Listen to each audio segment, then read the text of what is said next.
Yahrumu at-tatahhur bil musabbal lisyurb. Haram maknanya bersuci. Bil musabbal ay bima'il musabbal, air yang diwakafkan persendirian minum, hukumnya haram. Air kan biasa orang letak apa tu, air yang apa tu, air tapis kan, kan air koi. Syarikat lain pun ada ke? Bukan koi aja, hijrah pun ada. Jadi makna apa? Dia letak dekat depan masjid ke, depan mana, kat surau ke, untuk orang minum. Sekarang kita nak ambil air semayang, boleh tak? Haram pun kata. Sebab dia wakafkan untuk minum. Itu maksudnya. Mana yahrumut tatahhur, mana haram dia bersuci, ambil semayang ke, bimusabbal ay bima'il musabbal, dengan air yang disabilkan, diwakafkan lisyurb, untuk minum. Untuk minum aje lah. Itu ya. Ni banyak benda-benda ni kena ikut takyin. Dia muayyan, dia takyinkan untuk apa tu? Untuk minum lah. Untuk ambil semayang, semayang lah. Itu maknanya, ya.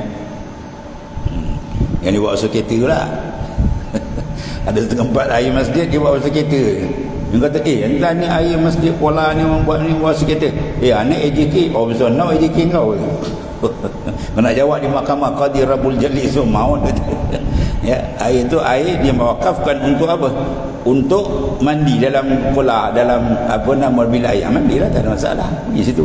Yang ni untuk apa? Untuk air semayang, untuk semayang, untuk minum je lah. Ya. Dan ceramah pun juga, ceramah kan ni. Biasa kadang-kadang terkena tu. Dia buat ceramah untuk apa? Kutipan Palestin, kan? Dia kutip ceramah tu, mana tu dapat 30,000 di jalan dia. Dia pun ambil sikit, ya, 1,000 ke 2,000 buat apa? Sagu hati penceramah. Haram hukum tu. Haram hukum tu.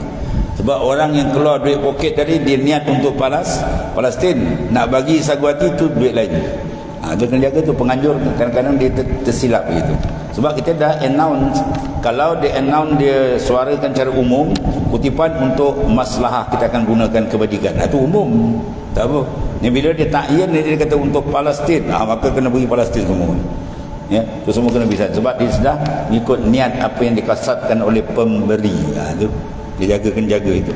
Itu bersinilah. Jadi dia tentukan musabbal lisyurbi, mana disabilkan untuk minum. Untuk minum je lah, jangan dibuat lain.